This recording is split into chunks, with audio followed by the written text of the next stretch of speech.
Жалғастырайық, 2025 жылдың 1 қаңтарынан бастап шетелде мүлкі бар және кейбір санаттағы азаматтар декларацияны тапсыруға міндеттеледі.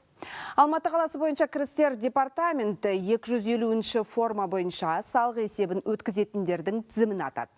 Мәселен, олардың қатарында шетелде мүлкі бар банктың бағалы қағаздар нарығының қатысушысы болуға өтініш бергендер, адвокат, нотариус, жеке сот орындаушылары мен 20 мың айлық есептік көрсеткіш көлемінде немесе 73 миллион теңгеден асқан ірі көлемдегі мүлікті сатып алғандар бар.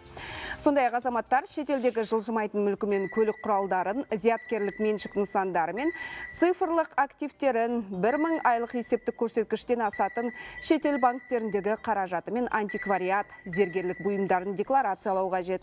Оған қоса жауаптылар ірі көлемде қолма-қол қаржысы бар азаматтарға ескерту айтты. Жыл соңына дейін қаражатын банкке салып есебін жүргізсе, декларация тапсыруда кедергі болмайды.